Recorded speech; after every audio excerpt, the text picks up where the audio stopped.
Comenzamos. Muy buenas tardes, estimados participantes.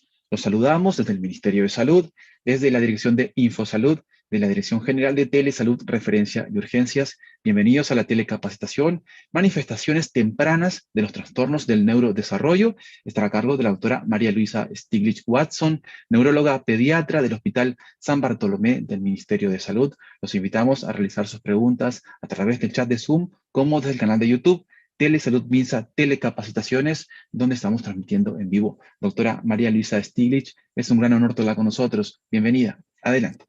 ¿Cómo están? Muy buenas tardes con todos. Como me presentaron, soy María Luisa Stiglitz y quería hablarles sobre los problemas del neurodesarrollo y sobre todo sobre la detección precoz. ¿A qué me refiero con la detección precoz? Es identificar trastornos en el desarrollo normal de los niños antes de los primeros 3 años de vida. ¿Por qué? Porque se ha visto que la intervención temprana en estos momentos de la vida son mucho más eficientes en lograr que ese niño supere o por lo menos pueda llevar estos problemas del desarrollo de la mejor manera, ¿no? Entonces, vamos a adelantar.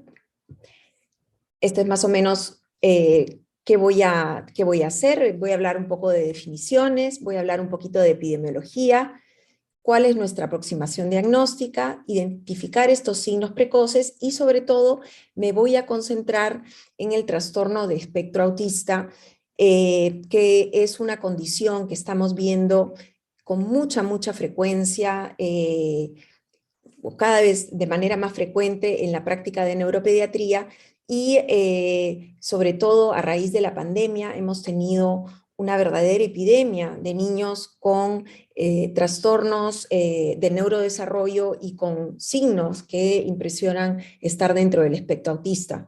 Y sobre eso podemos discutir probablemente dentro de la ronda de preguntas, por si alguno tiene preguntas sobre eso.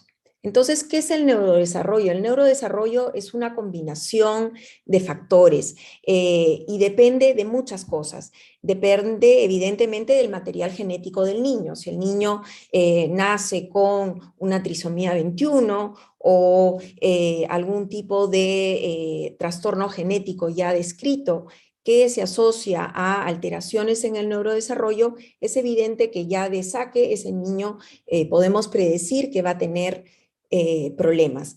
Pero todo desarrollo también depende de la interacción del medio ambiente, ¿no? De cómo los padres, su alimentación, si tiene enfermedades intercurrentes, todo ello también va a hacer que un niño con cierta carga genética se desarrolle de una manera mejor o peor en relación a otro niño.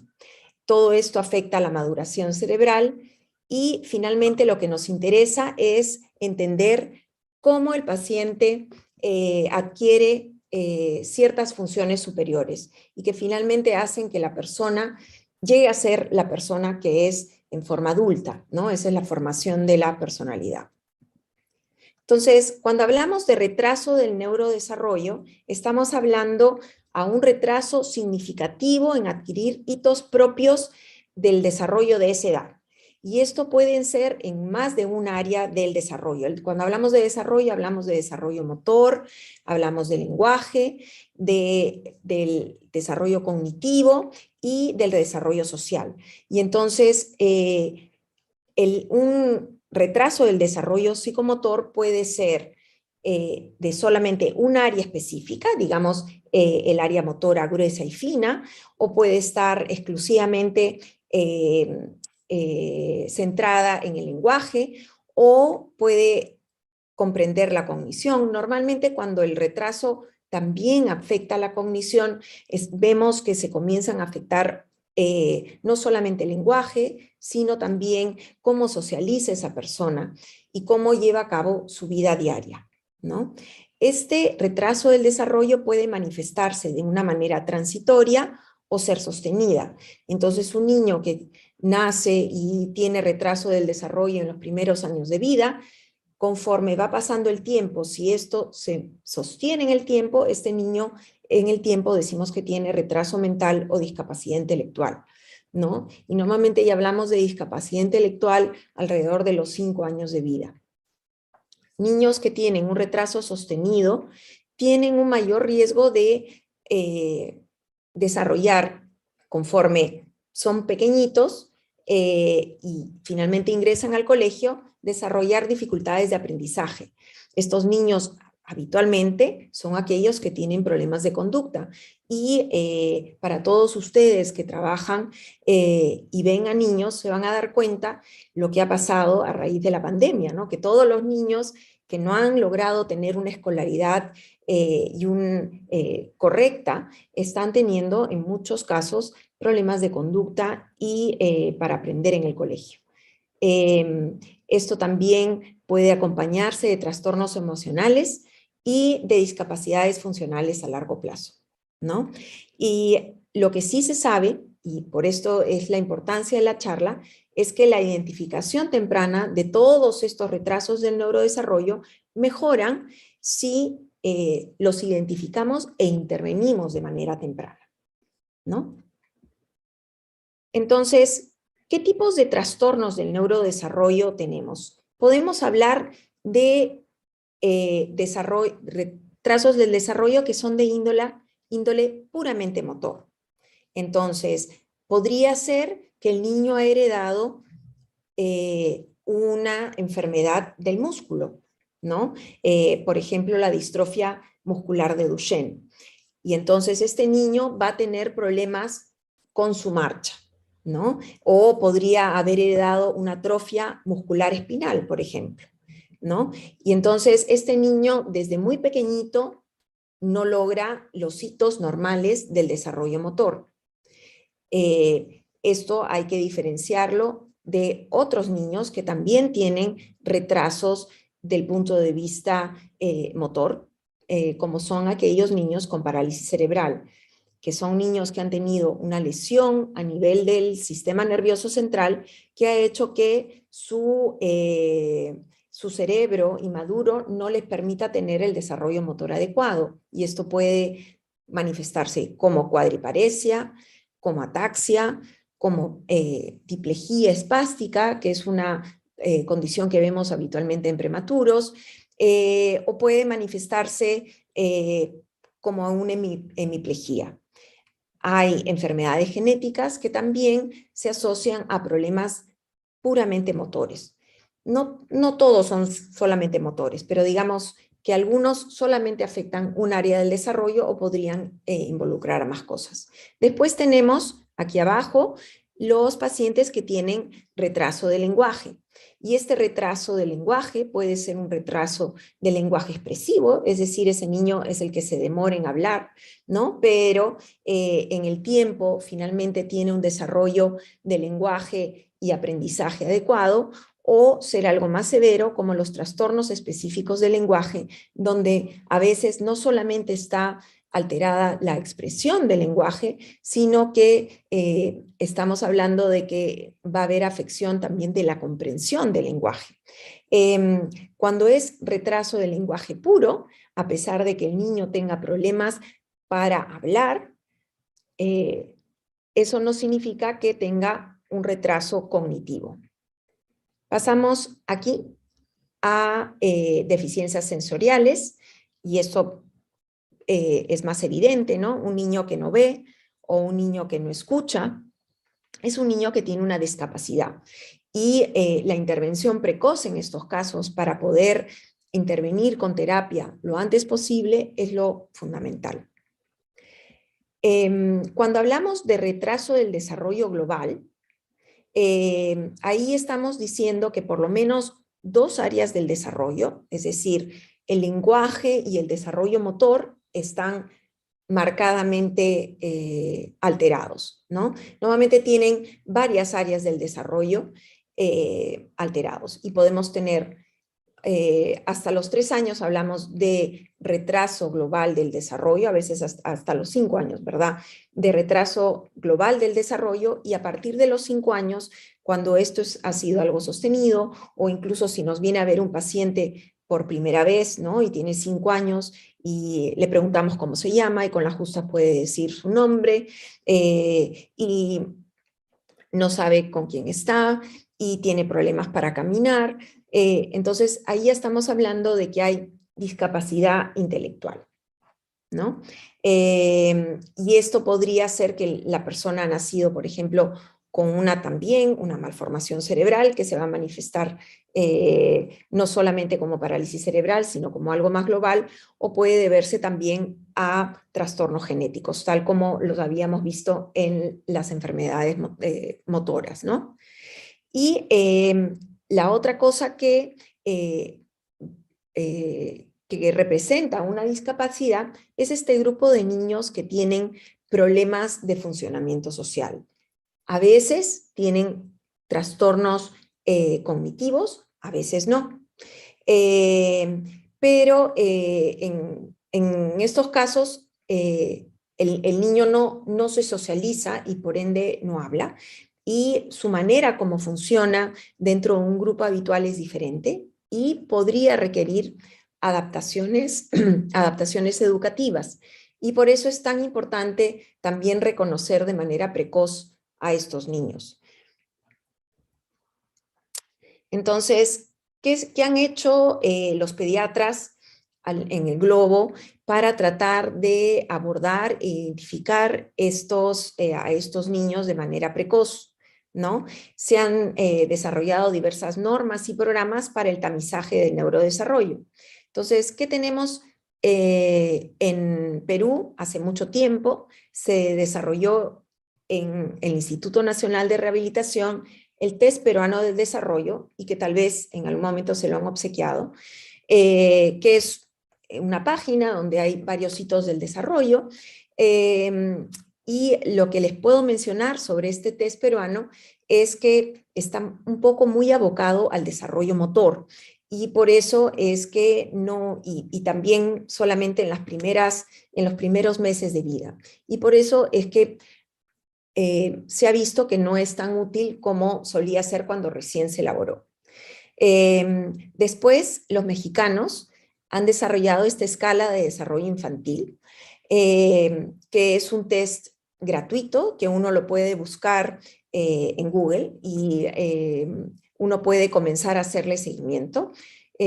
Hace un año, más o menos, año y medio, participé en una junta del Ministerio de Salud donde se veía, nos habíamos percatado que en Perú teníamos problemas para identificar de manera temprana estos retrasos del desarrollo de manera temprana.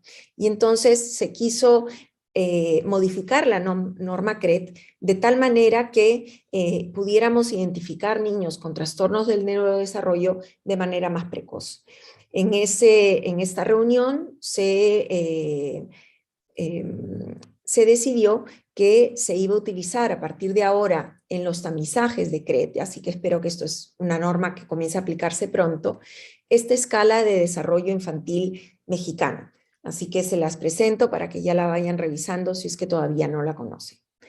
Una escala que está ampliamente difundida en varios lugares se llama la Ages and Stages Questionnaire, el ASQ. Y esto tienen unos cuestionarios para todas las edades de los niños hasta los 5 años, y uno puede hacerle, normalmente se lo da a los padres antes de ingresar a la consulta con el pediatra, y el padre llena la información, se demora entre 10 y 15 minutos en llenar la información, y entonces cuando ya pasa donde el médico ya tiene una idea si es que ese niño tiene algún trastorno del neurodesarrollo, ¿no? Y le puede hacer seguimiento. Probablemente en la mayor parte del mundo se ha determinado que este cuestionario es el más útil para poder identificar de manera precoz trastornos del neurodesarrollo. Ahora les voy a explicar en qué momento se aplica. Sin embargo, es costoso. Uno tiene que pagar por los cuestionarios y eso es un poco largo de realizar, y eso es lo que le quita un poco de utilidad, y por eso es que no se ha adoptado en Perú. Y finalmente les quiero mencionar el M-Chat. El M-Chat es un cuestionario que se aplica entre los 12 y 24 meses. Normalmente se le hace al año y al año y medio. Y esto también es un cuestionario que llenan las mamás antes de pasar a consulta con el pediatra en su control de niño sano. Y si aparecen signos de alarma, el pediatra le va a hacer un seguimiento mucho más cercano, porque también podría estar diciendo de que este niño no solamente tiene un retraso global del desarrollo, sino que está abocado principalmente a identificar niños con trastorno de espectro autista.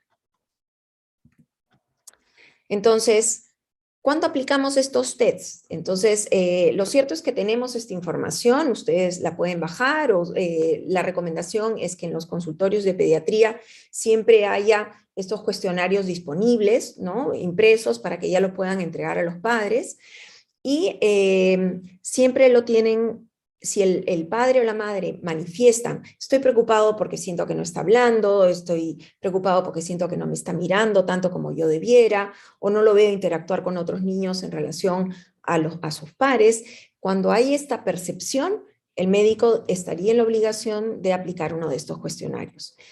El segundo momento es cuando hay historia que el padre dice, mira, antes me hablaba 20 palabras, ahora no está queriendo decir nada, o había comenzado a no orinarse y ahora se está comenzando a orinar,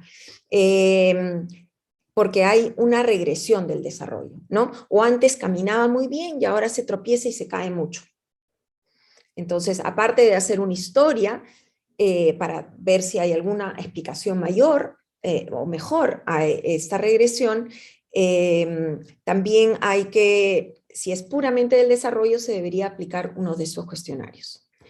Y las normas mencionan que todo niño que va a su control de niño sano a los 9, 18, 24 y 30 meses debería tener un tamiz de desarrollo, ¿no? Entonces, a los 9 meses, ¿qué buscamos? Identificar alteraciones motoras, porque ahí estamos viendo que el niño ya debería estar sentado y debería estar preparándose para caminar, ¿no?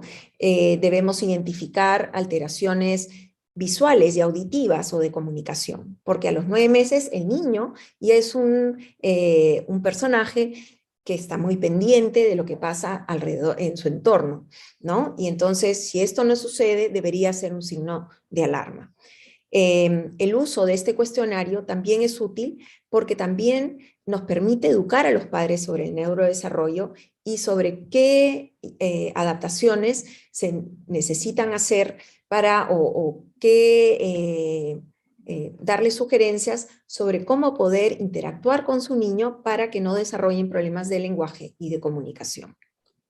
A los 18 meses, normalmente ya se conquistó el problema, la motora gruesa, pero ya aparecen dificultades motoras finas, ¿no? Y también nos comenzamos a preocupar si hay algún grado de retraso del lenguaje o, lo que más estamos viendo nosotros, síntomas de un trastorno de espectro autista.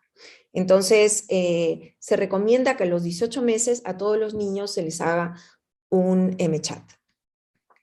A los 24 meses, es decir, cuando el niño ha cumplido 2 años, se recomienda, especialmente si el primer test de M-Chat era sospechoso, repetir la prueba de tamiz para TEA, ¿no? El M-Chat. Y esto identifica a algún niño que a los 18 meses no era muy claro qué era lo que tenía, ¿no? Normalmente para los 2 años ya se hace mucho más evidente si el niño tiene deficiencias de comunicación en relación a otros niños. Y finalmente a los 30 meses se podría tamizar si hay alguna preocupación o hay alguna duda de que el desarrollo no haya estado siguiendo un patrón adecuado, ¿no? Entonces, primero vamos a hablar un poco sobre cómo debe de ser el desarrollo normal. Entonces hablemos del desarrollo motor grueso, por ejemplo. De recién nacido, el bebito está en cuadriflexión, ¿no? Pero para los 3 meses debería haber logrado lo que nosotros llamamos el control cefálico. Y debería, cuando uno lo sostiene, debería ya mantener la cabeza erguida sin ninguna dificultad, por lo menos por un buen tiempo, ¿no? A los 6 meses, el niño se mantiene sentado, ¿no? Entonces, entre los 3 meses y 6 meses, normalmente uno comienza a sentar el niño con apoyo y a partir de los 6 meses lo logra hacer de manera independiente. Esto puede ser algo relativamente breve, ¿no?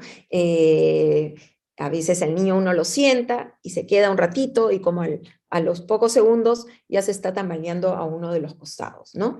Pero es una de las cosas que uno busca. A los 9 meses, el niño no solamente se sienta de manera independiente, sino que puede estar echado y sentarse, ¿no? Entonces, este niño pasa de esta postura a esta de aquí. A los 12 meses, el niño camina. Y les estoy poniendo más o menos cómo debieran ser estos hitos, pero lo cierto es que el control cefálico normalmente el niño lo adquiere entre el mes y los 3 meses. El control torácico normalmente nos damos hasta los 7 meses para considerarlo normal. Que el niño logre sentarse y comenzar a impulsarse, esto es como el plazo previo al gateo, eso se da desde que el niño se sienta, hay algunos niños que lo logran a los 6 meses y algunos niños lo logran muy cerca al momento cuando caminan, ¿no? Que puede ser a los 12 meses o un poco más. Normalmente para los 12 meses el niño ya tiene intención de bipedestación y puede caminar. A veces caminan lo que nosotros llamamos marcha paralela, ¿no? Se cogen de un mueble, de la baranda, del corralito y caminan alrededor de un lado o el otro. Y poquito a poco se van soltando, como lo ha hecho este bebé, y logran caminar de manera independiente. Y a los 18 meses no solamente caminan, sino corren, ¿no? Y normalmente estos son los grandes hitos motores gruesos. Más adelante van a adquirir algunas otras actividades, van a poder saltar a los 2 años, van a poder caminar en una fila india alrededor de los 5 años o saltar en un pie, pero la gran mayoría, los grandes hitos motores gruesos se dan en los primeros meses de vida. A partir de los 9 meses comienza a haber actividad motriz fina. ¿Por qué? Porque el niño comienza a agarrar objetos ya de manera más fina, ¿no? Y desarrolla la pinza. Y esta pinza finalmente es lo que nos va a permitir a nosotros escribir y manipular objetos, y es lo que nos distingue de la mayoría de animales, ¿no? La habilidad que tenemos con la motricidad fina. Entonces, es importante cuando veamos un niño que tiene un retraso del desarrollo motor, distinguir si verdaderamente hay un retraso o no. Normalmente, para hablar de retraso, se deberían haber perdido, por ejemplo, si yo tengo 9 meses y recién estoy comenzando a tener control cefálico, tengo 2 hitos del desarrollo que he perdido y ahí podría haber gran preocupación, ¿no? A veces es solamente uno de los hitos, ¿no? Y esto suele ser menos grave. Tenemos que establecer más o menos cómo se produce la secuencia de eventos. Yo le he hablado de los eventos motores que deben de suceder sí o sí. El gateo, por ejemplo, es algo que no todos los niños lo hacen y que por lo general yo no lo considero un gran retraso motor si es que el niño no gatea. Y lo principal es identificar si hay un origen del problema. Por ejemplo, si tengo un niño que se está demorando en sentarse, pero sé que fue prematuro extremo y tiene hipertonía, o fue un niño que se asfixió al nacer. Yo sospecho que este niño ha tenido una lesión cerebral que me explique el problema. O tal vez cuando lo examino, al contrario, no está hipertónico, sino que está hipotónico, ¿no? Está muy flácido y está alerta, pero está muy flácido. Entonces eso me hace pensar que tal vez el problema es de índole neuromuscular, ¿no? Y ahí también tenemos que localizar el problema y eso va a llevar a una serie de diagnósticos como diagnóstico genético también. Entonces, para hablarles un poquito de los tipos de desarrollo motor, vamos a identificar si son de origen central, niños con daño previo del sistema nervioso central, o niños con malformaciones cerebrales, ¿no? El niño nació con una esquistoencefalia y va a manifestarse normalmente como una hemiparesia si es de un solo lado, o una biparesia o cuadriparesia si es de ambos lados. Trastornos de origen osteoarticular, entonces a veces los niños con displasia de cadera tienen un retraso en el área motora, que una vez superado su problema de cadera, por lo general lo logran rápidamente, recuperan los hitos perdidos. Y otra de las cosas que es una causa muy común de retraso motor es el síndrome de hipermovilidad articular. Entonces, estos son los famosos niños laxos, ¿no? Que uno los coge y uno los siente que son hipotónicos, pero lo cierto es que el músculo no es lo que está hipotónico, sino que más bien lo que está elástico son sus articulaciones. Y entonces estos niños tienen retraso en los hitos motores gruesos, ¿no? Y bueno, hay que identificarlos también desde etapas tempranas porque también suelen tener problemas de coordinación motriz fina y hacen algunas otras complicaciones. Pueden estar estreñidos, en el tiempo pueden desarrollar escoliosis. Y una de las cosas que para mí es muy curioso, muchos de los niños que tengo que tienen cierto grado de distraibilidad o déficit de atención suelen ser hipermóviles. Dentro de esta categoría también están los trastornos motores degenerativos, como la enfermedad de Wernicke-Hoffmann, ¿no? La atrofia muscular espinal, enfermedad neuromuscular y genética que ya les había mencionado. Hay trastornos sensoriales y de la coordinación motora que podrían manifestarse con retraso del desarrollo motor, y lo más común es que muchos de estos niños solamente tengan un retraso transitorio. Pasemos entonces al otro hito que a mí me parece muy importante y que tiene que ver con el retraso del lenguaje. Entonces, esto es más o menos cómo sucede el desarrollo del lenguaje de manera normal. El bebé a los 3 meses hace un gorjeo, ¿no? A los 6 meses silabea, entonces va a hablar, no solamente diciendo sino que comienza a utilizar todas sus vocales, ¿no? Ay, ay. A los 9 meses introduce consonantes. A eso llamamos que utiliza bisílabas. Entonces ahí es cuando la mamá piensa que le está diciendo mamá, el papá piensa que está diciendo papá, y la mamá piensa también que le está pidiendo teta, ¿no? Todas estas cosas forman parte del balbuceo. A los 12 meses comienzan a tener ya el palabreo, entonces comienzan a utilizar varias sílabas y normalmente tienen ya una intención. Entonces, el mamá no es mamá porque están jugueteando y haciendo mamá, sino que miran a su mamá y solo a mamá le dicen mamá, ¿no? A los 18 meses tratan de hablar de corrido y es muy gracioso. Yo le hablo el habla de marciano porque el niño comienza a y uno no entiende qué es lo que está diciendo. A los 2 años ya debería unir 2 palabras y puede ser algo muy sencillo como wow, ¿no? Mamá, mira, ahí está el perro, o mamá, el perro ha hecho algo, ¿no? Y el niño lo resume en wow.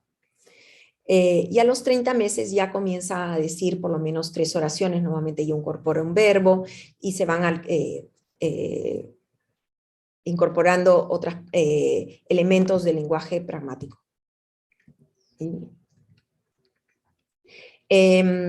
Cuando pensamos que un niño tiene retraso del desarrollo del lenguaje, tenemos que distinguir si el niño está demorando en adquirir el lenguaje o del niño que habla mal. Entonces, muchas veces me vienen a consulta y me dicen, mi niño no habla. Pero lo cierto es que cuando me dicen que el niño no habla, el niño habla, pero nadie lo entiende. Y entonces el problema es que muchas veces pronuncia mal. Cuando esto sucede, yo respiro muy feliz, porque normalmente la mayoría de estos niños van a tener un mejor pronóstico que aquellos que no han logrado desarrollar lenguaje, ¿no?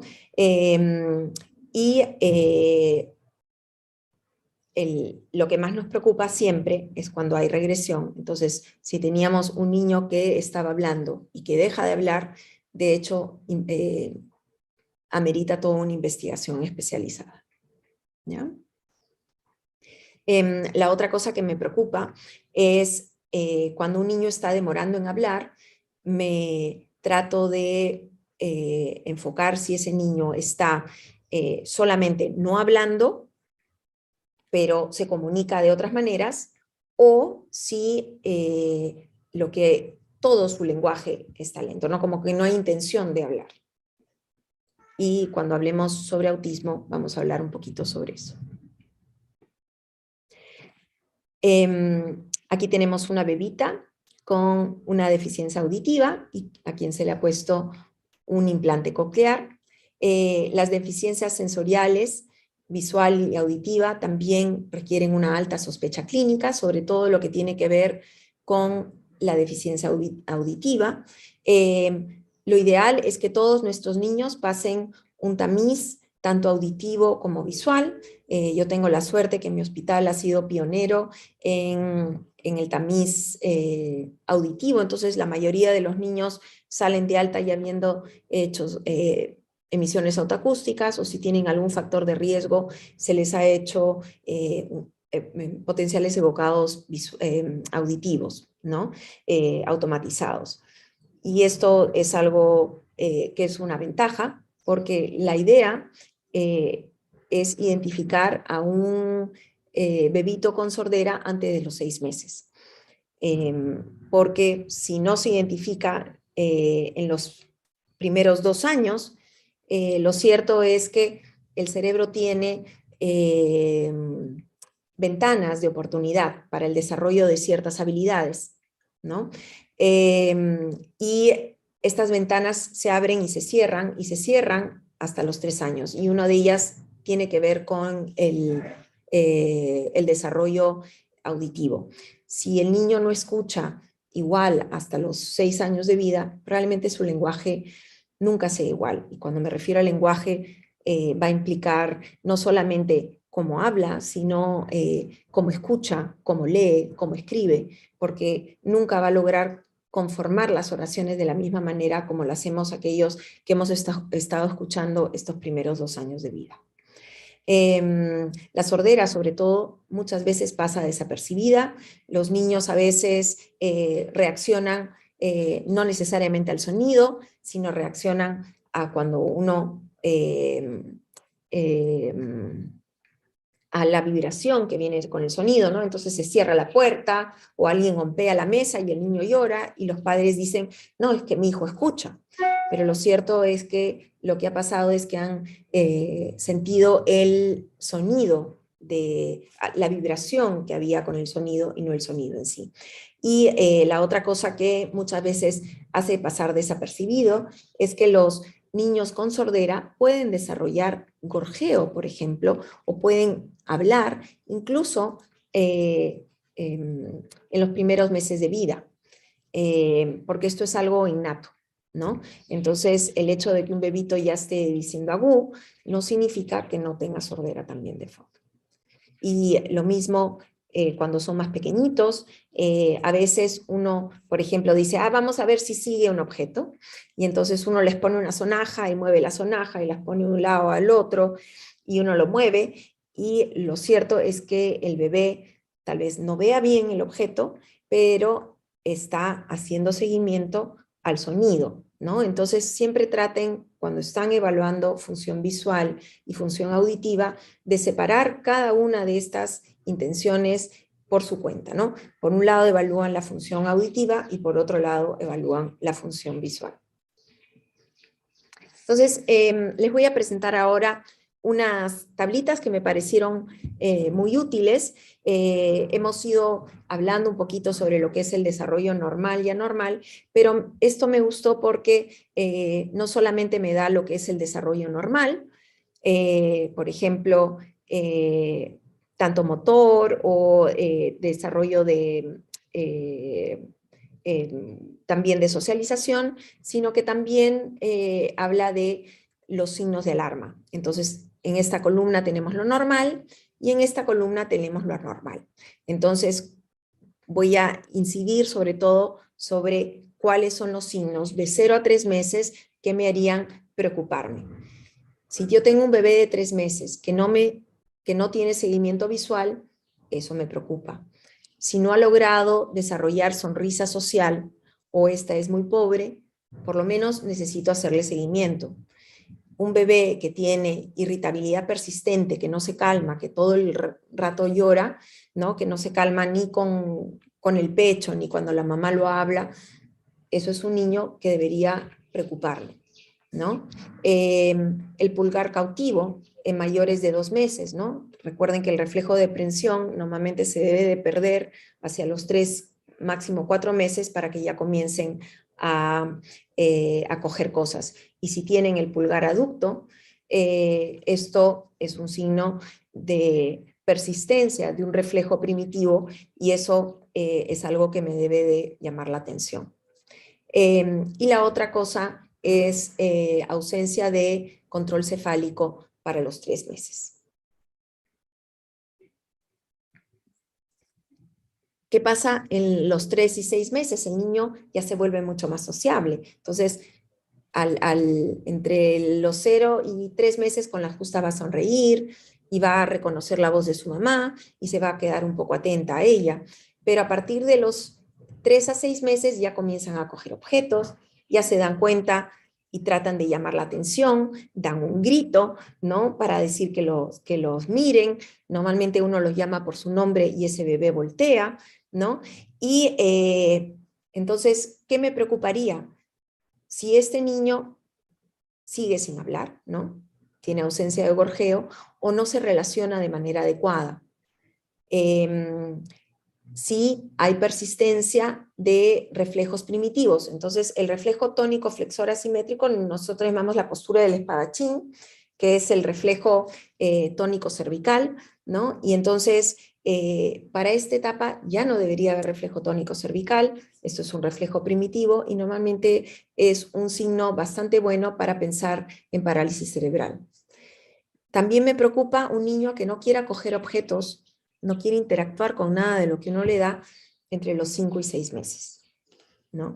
La persistencia de hipotonía, o sea, del control cefálico, y si estamos viendo muy pobre control de tronco, eso también me debe de preocupar. O por otro lado, normalmente hay una combinación de hipotonía, nosotros le llamamos axial, ¿no? Entonces el cuello se cae, el tronco está doblado y por otro lado los miembros inferiores están en hipertonía y eso me debe de preocupar, ¿no? Si el niño que no está logrando sentarse con apoyo o que no presta, que no reacciona con una campanilla, eso también me debe preocupar. Entre los 6 y 9 meses, cada vez el niño interactúa mucho más, comienza a hacer gestos, comienza a llamar la atención de la gente que está alrededor y al mismo tiempo ya no solamente su mundo es tan pequeñito a donde uno lo pone, porque antes uno lo sentaba y ahí se quedaba el niño. A partir de los 6 meses, el niño comienza a explorar el mundo alrededor, ¿no? Entonces, si el juguete se le cae, se va a lanzar, probablemente se va a caer inicialmente, cuando trata de moverse, pero poco a poco va a ir aprendiendo y va a comenzar a explorar mucho más el ambiente alrededor. También se gira y mira alrededor, ¿no? Y cuando ve que hay gente alrededor, va a buscar hacerles gestos, va a buscar hacerle cosas para llamar la atención. Entonces aplauden y dan beso y tratan de llamar la atención de sus cuidadores. Entonces, ¿cuándo me preocupo? Si el niño no está desarrollando bien el coger objeto y estamos viendo que no está desarrollando la pinza, ¿no? Sí, el bebé habla, pero todavía solamente gorjea. Entonces solamente dice gu, gu, guagú, ¿no? En vez de haber desarrollado ya por lo menos la vocalización o comenzar a el balbuceo, como conocemos. Me preocupa si todavía no ha logrado sentarse sin apoyo. Y esto normalmente se va a manifestar con hipotonía axial.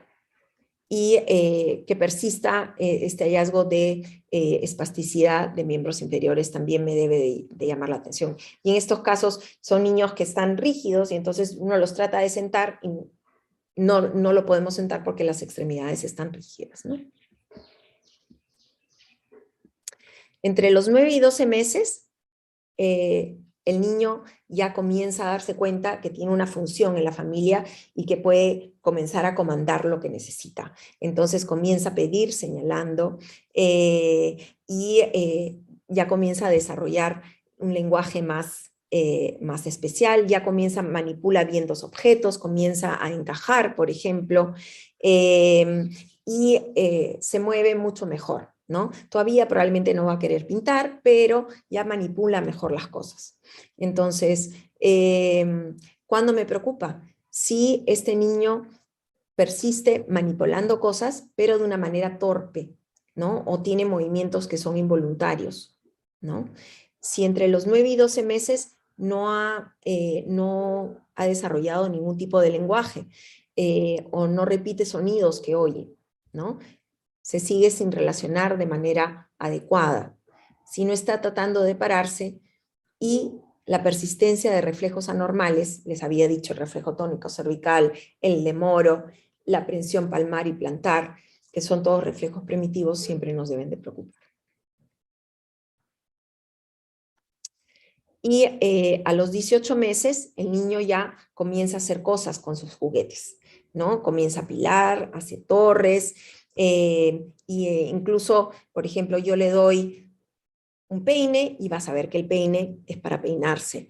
O le voy a dar una escoba y sabe que esa escoba es para barrer, ¿no?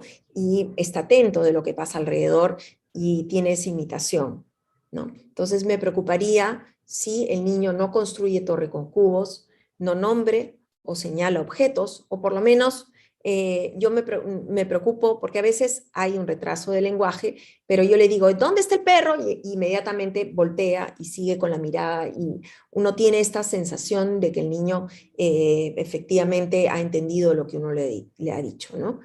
Si no emite ninguna palabra, si hay ausencia de marcha autónoma o no sube escaleras gateando, ¿ya? Entonces, espero que tomen en cuenta unos cuantos de estos que tomen en cuenta estos signos en caso tengan alguna preocupación con algún niño que les llegue a consulta. Entonces, quiero darme el resto de la charla para hablar sobre autismo. Y como les decía, estamos viendo, cuando recién comencé la carrera, pues veía a un niño con autismo, no sé, una vez cada 2 semanas, una vez al mes. Y ahora lo cierto es que no hay consulta que no tenga un niño que viene con un trastorno de espectro autista. Y no es uno, sino que a veces me llenan 3, 4, 5 niños con problemas de conducta y del desarrollo, ¿no? La primera queja es el niño no habla, pero en realidad cuando uno habla con los padres se dan cuenta que es una cosa mucho más grande, ¿no? Que el niño no solamente no habla, sino que no hace caso, que es muy inquieto, y que los padres no saben cómo llegar a estos chicos. Entonces, vamos a entender un poquito qué es el autismo. El autismo es un trastorno del neurodesarrollo común y heterogéneo, que tiene una incidencia mundial creciente, y la verdad que no tenemos una causa establecida. Sabemos que hay un componente genético, se identifica una alteración genética en hasta un 13% de los chicos, pero no basta solamente la parte genética, sino que influye también el ambiente, donde crece ese niño, ¿no?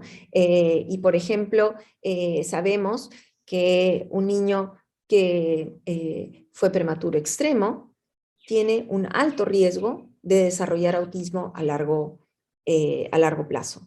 Y porque habría una relación con los problemas que hubieron con el desarrollo cerebral en esta etapa tan crítica que es la perinatal y la organización neuronal, y finalmente cómo eso se manifiesta en un adulto, ¿no?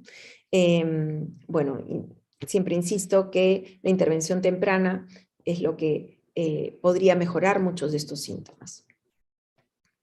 Entonces, las cifras en Estados Unidos, en algún punto he visto que dicen que hay un niño con autismo entre 66 y 68 niños. Y en el 2022 el CDC ha sacado una estadística de 1 en 44. Es decir, de cada 100 niños tenemos por lo menos 2 niños con trastorno de espectro autista, ¿no? Se sabe poco sobre la prevalencia de autismo en países de bajos y medianos ingresos, y en el 2009 se estimó que según la Defensoría del Pueblo existía en el Perú 186.000 peruanos que vivían en Perú con diagnóstico de autismo. Entonces, reconozcamos cuáles son los factores de riesgo, ¿no? A veces ya les había mencionado que, por ejemplo, los prematuros pueden tener autismo, pero también algunas condiciones genéticas, por ejemplo, al haber nacido con síndrome Down o con esclerosis tuberosa, favorecen que ese niño desarrolle autismo.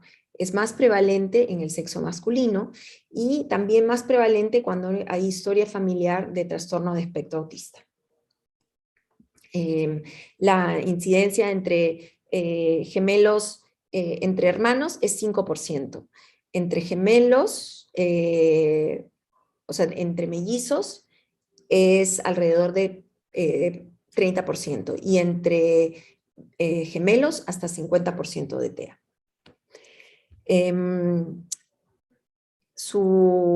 ¿Qué otras cosas podrían haber dentro de la historia? Que la edad avanzada, ¿no? Más de 35 años, yo que he sido madre añosa, sí, eso siempre preocupa, ¿no? Entonces, y sobre todo la edad paterna, más de 40 años, parece que tiene una relación con autismo. Obesidad, diabetes e hipertensión de la mamá, infecciones congénitas, embarazos poco espaciados entre sí, exposición intraútero a sustancias tóxicas como ácido valproico, pesticidas y contaminación ambiental por tráfico. Y del punto de vista postnatal, un niño que nació con bajo peso al nacer o prematuro extremo también podría tener un riesgo de autismo. Menos en niños que se asfixiaron al nacer o que tuvieron encefalopatía al nacer. Entonces, vayamos a entender qué es el autismo. El autismo es una condición que se identifica cuando una persona tiene déficit en la comunicación social y tiene problemas en el comportamiento. Entonces entendamos qué son estos signos.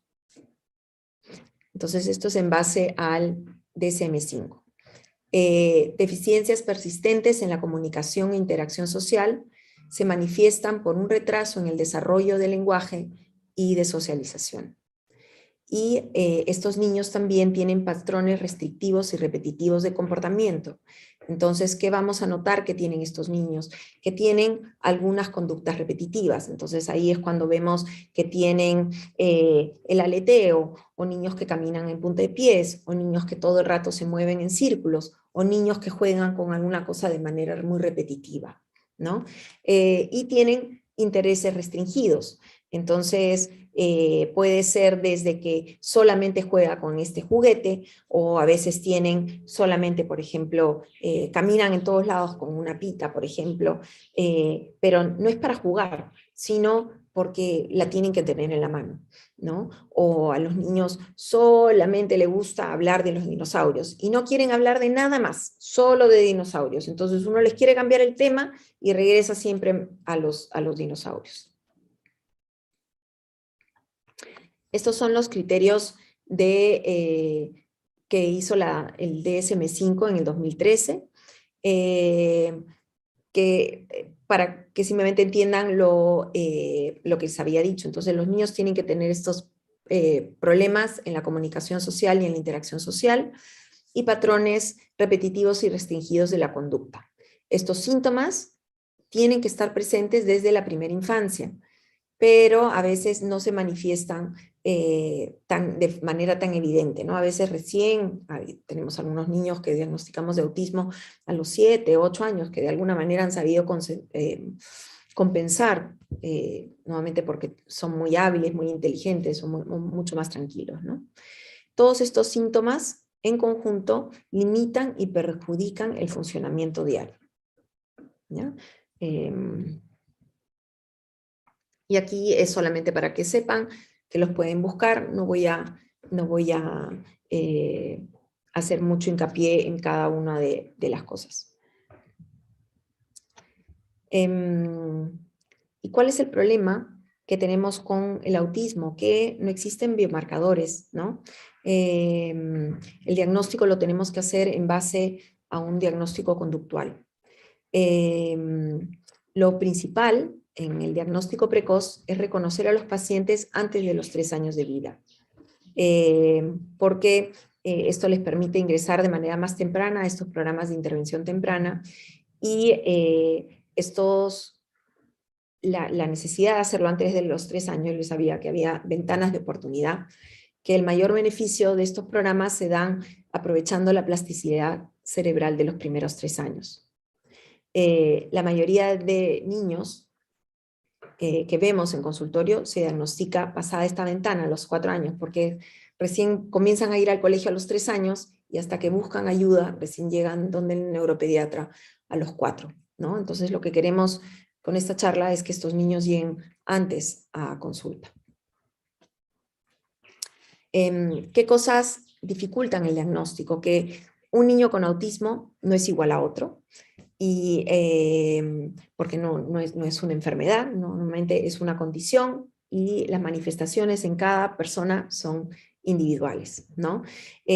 También a veces tengo niños muy inteligentes que de alguna manera sobrellevan bien su autismo, ¿no?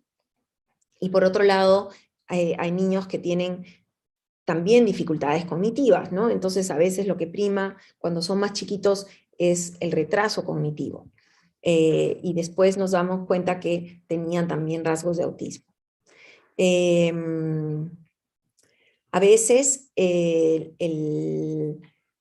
estas demoras en la comunicación del lenguaje no verbal podrían sugerir algunos otros problemas de retraso del lenguaje, y a veces los niños los abordamos solamente con terapia, y esto no es lo único que nos debe de preocupar, ¿no? Muchos de estos trastornos también, en cuanto al diagnóstico diferencial, hay los trastornos de neurodesarrollo. Yo les había dado algunos hitos importantes. Pueden presentarse en varios trastornos del neurodesarrollo, y entonces cuando recién llegan a consulta, yo les digo a los papás, lo que yo sé es que tiene retraso en esta área del desarrollo y en esta otra área del desarrollo, ¿no? Pero todavía no te puedo poner un diagnóstico definitivo, y no te puedo decir si es solamente autismo o si finalmente va a ser una discapacidad intelectual, o el niño, por ejemplo, tiene un trastorno por déficit de atención, ¿no? Y todas estas cosas como que se van mezclando. Es difícil tener instrumentos, o sea, hay una serie de pruebas que se pueden hacer, pero normalmente no tienen esa difusión que uno quisiera. Y por eso es que hay que tener una alta sospecha clínica. Entonces, ¿qué cosas nos deben de preocupar? Banderas rojas de acuerdo a la edad. Entonces, recuerden que los niños con autismo tienen problemas de socialización, y además tienen estas conductas repetitivas y estereotipadas. Entonces, entre los 6 y 12 meses me preocupa si el niño no tiene un contacto ocular, o si este es escaso y ausente, o no sonríe, o los gestos o balbuceos son escasos, ¿no? Como por ejemplo no hacen el chau. o no hacen el ven, o no dan el besito, o las cosas que le han enseñado los familiares, ¿no? Y no hace caso a su nombre. Entre los 9 a 12 meses comienzan a presentar conductas repetitivas, como alinear objetos, ¿no? O sea, el alinear objetos es algo normal. Lo que me debe de preocupar es que solo haya ese juego y no haya otro juego más. Entonces, que el niño a veces quiera agarrar, por ejemplo, un carrito y voltear la ruedita, y voltear la ruedita, y voltear la ruedita, es algo eh, que me preocupa, pero si el juego pasa un mes, pasan 2 meses y sigue teniendo solamente eso de juego, voy a tener problemas, ¿ya? Tengo que estar pendiente. Si no dice palabras entre el año y año y medio, me debe de preocupar. Y la otra cosa que estoy viendo que está pasando mucho con los niños es que no solamente no dicen palabras, sino que no buscan comunicar, y por eso es que no señalan, ¿no? Entre los 15 y 24 meses, ausencia de... Tienen frases atípicas, a veces tienen frases aprendidas, entonces repiten cosas que han visto en la tele o en un comercial, sin embargo, no dicen palabras que tengan sentido, o simplemente no hay lenguaje, evidentemente, ¿no? Y bueno, regresión de algún hito de desarrollo siempre debe llamarnos la atención. Entonces, ¿qué es la sonrisa social? Miren esta bebita muy chiquitita, ¿no? Está alerta, está mirando, está esperando que le den algún tipo de información y hace muy buen contacto visual, ¿no? Entonces, esto es una de las cosas que uno tiene que buscar en ese bebé. Cuando está la mamá en consulta y está con el bebito, y esperando que el bebé no esté dormido, y busquen este contacto visual. Esto se conoce como deficiencias en la comunicación social. La sonrisa social es escasa o reducida y puede que no solamente no haya sonrisa social, sino que el niño presenta pocas expresiones de felicidad hacia otras personas, ¿no? Entonces, las papás dicen que es un niño serio. Esto se acompaña de un contacto visual escaso y no reaccionan adecuadamente cuando se les llama por su nombre. También no hacen gestos o balbuceos, ¿no? Entonces, el aplaudir, el besito, el chinito, todas estas cosas que nosotros hemos estudiado, que son importantes, que los niños hacen en estos primeros meses de vida, no los hacen. Cuando ya son más grandes, no señalan, no hacen el gesto de chao, de beso, ¿no? Y normalmente la mamá le dice, ven, tienen 5 o 6 meses, ven, y el niño ya se inclina hacia ellos o les tira los brazos, ¿no? Y eso tampoco existe. La imitación es algo importante. Por ejemplo, esto ya es un niño más grande y el niño comienza a imitar desde los 6 meses, ¿no? Al comienzo solamente va a poder hacer el chinito, por ejemplo, o el besito, pero conforme se hace más grande, no solamente hace gestos cuando uno está hablando con ellos, sino que está pendiente de lo que pasa alrededor de la casa y comienza a imitar actividades cotidianas, como barrer, limpiar, cocinar, hablar por teléfono, peinarse, lavarse los dientes, ¿no? Entonces esto es algo que nos debe de, que uno siempre tiene que buscar en los niños. El niño por lo general siempre está buscando la aprobación de los demás, ¿no? Y por ejemplo, en este caso, este bebé tiene una cosa que nosotros llamamos atención conjunta.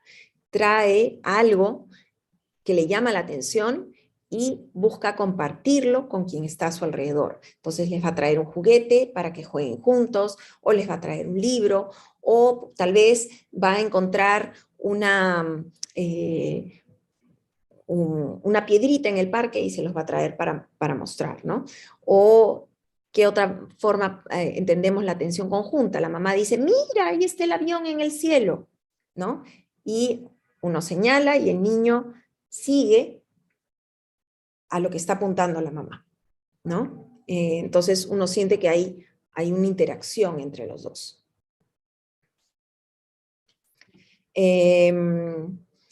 Otro problema que vemos es en cuanto a la atención. Los pacientes que tienen trastorno de espectro autista tienen deficiencias tempranas para manejar su atención.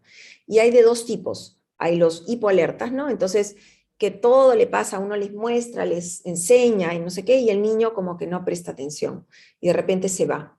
O al contrario, están hiperalertas, entonces todo le llama la atención. Entonces corren a cada rato y tocan todo y a uno nos vuelven locos, ¿ya? Y esto les cuesta cambiar de interés entre objetos y personas. Normalmente a las personas no le llaman la atención, solamente le llaman la atención muchos objetos, ¿no? Y uno entra a consultorio y el niño corre y todo toca, pero en ningún momento se fijó en el médico o el personal de salud que los está atendiendo. Y el TEA también hace que, por otro lado, solamente se enfoquen en una cosa, ¿no? Entonces, tenían el papelito y sobre eso miran y uno les trata de dar otras cosas y no lo quieren soltar, ¿no? Y esto se manifiesta con que no logran desenganchar su atención o tienen alteraciones en la motivación social de la atención. Otra de las cosas que es bien importante es cómo se relaciona. Cuando ustedes tengan un niño que está sentado frente a ustedes, cómo es esta relación entre la mamá y el bebé, o el cuidador, a veces viene el papá, ¿no? Con el niño. Las mamás los tocan y el niño voltea y la mira, o le da un abrazo, o le va a mostrar algo, ¿no? Y si ustedes sienten que no hay esa interacción, en los niños debe de llamarles la atención. En cuanto a deficiencias propias del lenguaje, les había mencionado que cuando uno piensa en lenguaje, normalmente uno piensa siempre en cómo dicen, pero lo cierto es que nuestro lenguaje inicialmente se manifiesta utilizando el cuerpo. Entonces, hacemos gestos, y también la primera cosa que el niño hace para demostrar que quiere participar es señalar. El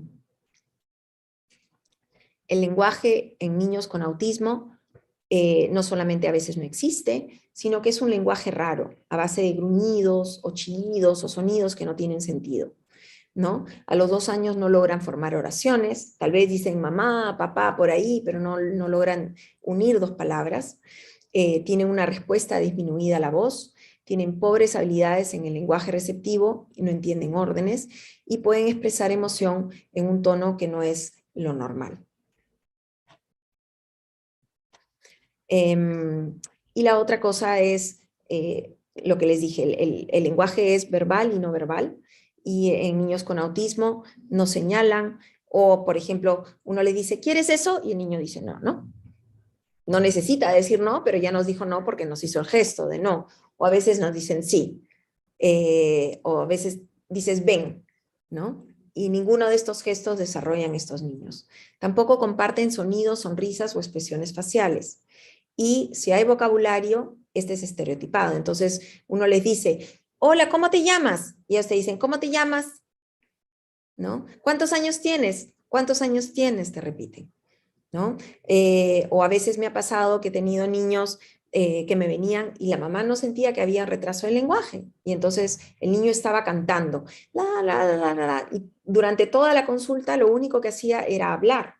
Pero lo cierto es que lo único que estaba haciendo era repetir canciones que había visto en YouTube o que había visto en la televisión o de su programa preferido, ¿no? Y se pueden aprender diálogos, pero a estos niños tú le dices, ¿cómo te llamas?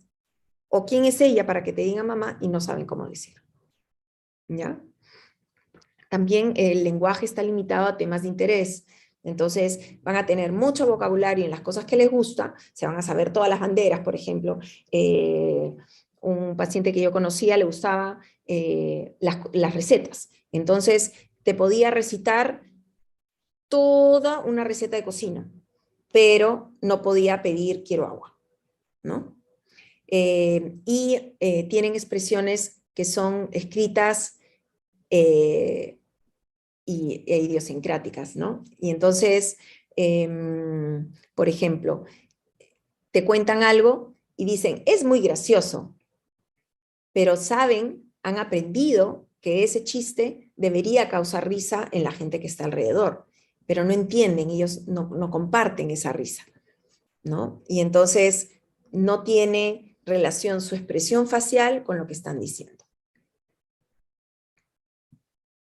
En cuanto a conducta, esta también es estereotipada, pueden tener movimientos repetitivos o manerismos, ¿no? Entonces, que un niño abra la boca o aletee al año no me llama la atención, mientras el resto de su desarrollo esté yendo a normal. Pero si esta es la única manera como se expresa, o lo hace de manera persistente, entonces pasó un año, pasó 2 años, pasó 3 años, y sigue haciendo esta conducta y hay retraso en el lenguaje, piensen que podría ser un niño con trastorno de espectro autista, ¿ya? La otra cosa que les llama la atención es que le llama la atención algunos intereses, ¿no? Inusuales. Solamente les gusta el agua, le gusta aprender y apagar las luces, ¿no? O le gusta tocar las etiquetas y con eso todo el rato juega, ¿no? En niños más que intelectualmente están mejor, se manifiesta porque necesitan la rutina, ¿no? Pero nosotros vamos al colegio por este camino, porque si me voy por otro camino, eso es un problema, ¿no? O esta es la hora de hacer tal cosa, o así yo he ordenado las cosas en mi cuarto. Si tú me lo sacas, como que lo vuelven a ordenar de nuevo y se molestan, ¿no? Son niños que no imitan y que no han desarrollado juego imaginativo. Y me quiero tomar un tiempo para hablar sobre juego. Entonces, tenemos a 2 situaciones. Primero tenemos 2 niñas de la misma edad. La primera niña está jugando, que es la profesora, y les está leyendo a los niños del nido, que son todos sus peluches, un cuento, tal como lo haría su profesora en el colegio. Pero el niño de abajo tiene un juego que es distinto. Cuando recién comenzó, este era un niño que vino a mi consultorio y comenzó a jugar con carritos, ¿no? Entonces yo dije, bueno, los carritos van a hacer alguna carrera, pero el juego lo único que consistió fue en ordenar los juguetes de esta manera y ahí quedó el juego, ¿ya? No hubo ninguna intención de darle sonido o movimiento o cuento o historia a este juego que nosotros llamamos, esto es un juego estereotipado, básico, de básicamente ordenar, y esto lo llamamos juego simbólico o funcional.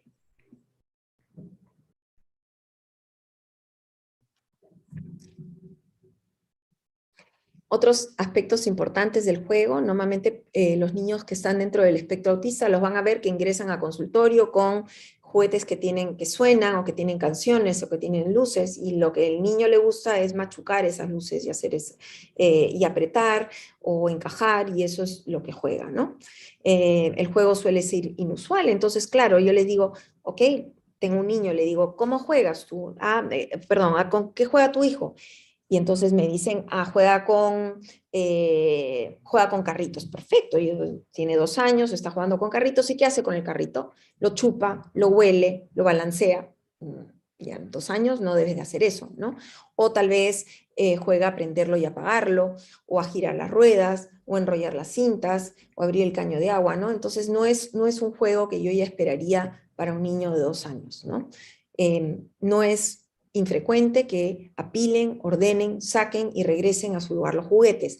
A estos niños les encantan todos los juegos didácticos, porque todos los juegos didácticos hacen exactamente eso, ¿no? Los bloques los apilan, los rompecabezas encajan. Las cosas que ponen de colores, entonces se aprenden a decir 1, 2, 3, 4, 5, 6. 1, 2, 3, 4, 5, 6. Y la mamá le dice, sí, porque mi niño cuenta. Pero si tú le dices, ya, ok, deja el rompecabezas. A ver, dime cuándo tienes 2 dedos. Y eso sí no lo entiende, ¿no? Porque el juego básicamente ha sido de apilar o seguir una secuencia. El juego suele ser solitario y si juegan con otros niños, lo que me he dado cuenta es que les gusta que los correteen. Entonces las mamás dicen, ay, ya comenzó a interactuar con otros niños, pero solamente les gustan que los niños los busquen. Pero cuando los otros niños se aburren o cuando el otro niño más bien quiere que lo correteen a él, ya no lo entienden y se van y se ponen a jugar solos. ¿Ya? Entonces les tengo acá Percibir oportunidades sociales un a través del videíto. juego. Este niño de 19 meses de edad no muestra signos de TEA. Y ven ahí Él que ha les optado por mostrando. jugar con las pelotas. Ujú.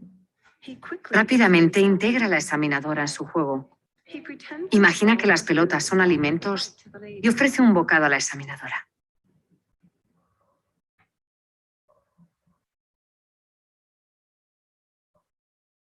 Este niño tiene juego simbólico, que es lo que les decía. Teléfono de juguete. No comparte su entusiasmo por el teléfono con los demás. Este es un niño que No ofrece el teléfono a otros para que lo puedan usar. No mira ni sonríe a los demás.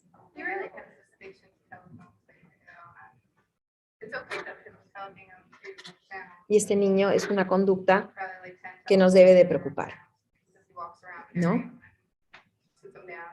Hay gente ahí con él y él ni se entera. Aunque pone de el quién teléfono a está su al lado. oreja, no muestra juego creativo con el teléfono. Cuando se le llama por su nombre, no responde.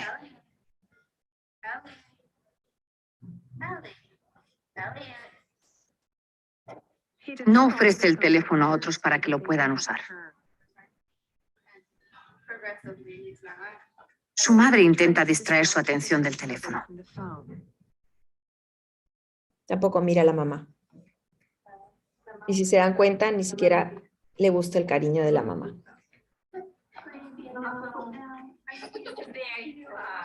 Ella empieza a hacerle cosquillas.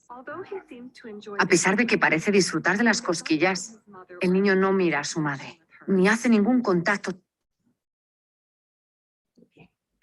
Percibir Entonces, ¿qué hago cuando sospecho de TEA? Veo que ya estoy con el tiempo un poco justo. Entonces, hay varios recursos que si les interesa, uno puede buscar ahora.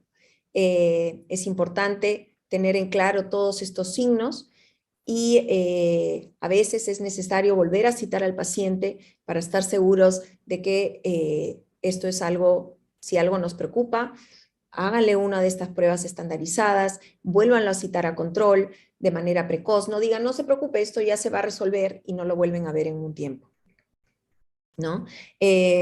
La Academia Americana de Pediatría recomienda estas evaluaciones, especialmente a los 18, 12 y 24 meses, el ASQ, y si los padres manifiestan preocupación, deberían hacérseles un MCHAT, y también podemos hacer evaluaciones de punto intelectual.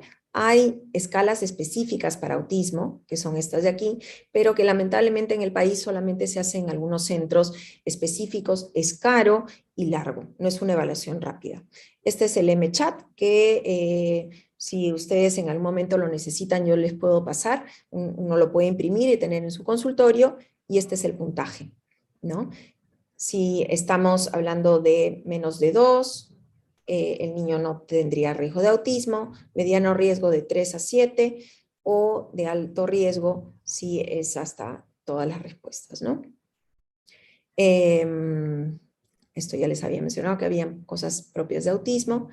Y entonces, ¿qué tiene que hacer el pediatra cuando hay estos signos? No basta con que el pediatra lo identifique, sino es importante educar a los padres, escuchar a los padres si tienen preocupaciones y derivar de manera oportuna. No esperar que los signos sean groseros para mandarlos a hacer una evaluación especializada. Entonces, educar a los padres también es esto. Miren a esta niña tratando de interactuar con su mamá, y esto es lo que estamos viendo, ¿no? uno de los grandes problemas que ha traído la pandemia es que todos andamos pegados a nuestros medios electrónicos, ¿no? Entonces los padres están pegados a los medios electrónicos y los niños están pegados a los medios electrónicos. Entonces los niños ya no saben cómo interactuar. La mamá ni la ha mirado, ni le ha hecho contacto visual, ni le ha dado una opción para jugar. O esta mamá que el niño casi se le cae, esto es en Perú 21, casi se le cae por las escaleras porque estaba usando el celular. Entonces, es importante educar a la familia sobre cómo ocurre el neurodesarrollo en los primeros años de vida y cómo aprenden los niños. Explicar que los niños aprenden a través del juego y que implica comunicación bidireccional entre padres e hijos. Educar a la familia sobre los riesgos y beneficios de los medios digitales. Y es importante que los padres entiendan, o sea, si pueden aconsejar algo, díganle a los padres que hasta los 2 años no los expongan a celular, ni a tablet, ni a televisión, ni a videos, ¿no? Ni a la computadora tampoco. Y que en caso los vayan a exponer, que el tiempo en pantalla tiene que ser siempre acompañado de un adulto, que le puede interpretar. O sea, no como la mamá que estaba ella en su celular y el niño en su celular o en su pantalla, ¿no? Entonces, esto es lo que no queremos, tiempo de pantalla en solitario. Si nos interesa que si va a tener un celular, lo utilice más bien como juego. ¿Ya? Entonces, todos me preguntan, ¿y por qué los manda a programas de intervención temprana? ¿En qué consisten? Para TEA, normalmente incluye programas de intervención conductual. Lo que más me gusta a mí es mandar a mis pacientes a hacer análisis aplicado del comportamiento, que se llama ABA. No sé de centros en provincia, pero sé que en Lima hay algunos centros y a raíz de la pandemia muchos de estos centros han estado ofreciendo capacitaciones de manera virtual para la familia. Entonces eso es siempre una alternativa. Lo tradicional es que estos niños vayan a hacer a un centro de terapia física, ocupacional y de lenguaje. Esto es algo que ahora se ha expandido un poquito más en Perú. En los últimos años han salido varios centros de salud mental comunitarios donde hay psiquiatras, psicólogos y terapistas ocupacionales y de lenguaje para manejo de estos niños. Digamos que no es lo ideal, pero es lo que debería haber. Y hospitales nacionales subespecialistas en psiquiatría, neuropediatría y medicina física. El Ministerio de Educación tiene programas de inclusión educativa que se llama el SANE, y en algunos centros funciona bastante bien, y ya tienen hace muchos años existiendo unos programas que se llaman PRITES, que son para niños de 0 a 3 años, y ahí es donde van los niños de riesgo, ¿no? Entonces, si tienen un bebito de 2 años y no saben dónde mandarlo, pueden mandarlo a un PRITE. Y bueno, centros privados de terapia. ¿Ya? Entonces, como conclusión, el autismo es un trastorno de neurodesarrollo que se caracteriza por deficiencias de la comunicación social y conductas repetitivas e intereses restringidos. El pediatra tiene que estar pendiente de identificar signos y síntomas propios del retraso del neurodesarrollo, educar a los padres para que puedan reportar estos síntomas y reportar de forma temprana. Y derivar ¿a quién? Yo como neuropediatra diría que preferiría que me los deriven a mí, pero que por lo menos sea alguien de medicina física o de psiquiatría y de neuropediatría, al mismo tiempo que centros especializados de terapia. Entonces, no sé, he estado con la hora un poco, no sé si tengo alguna consulta, alguna duda. Muchísimas gracias.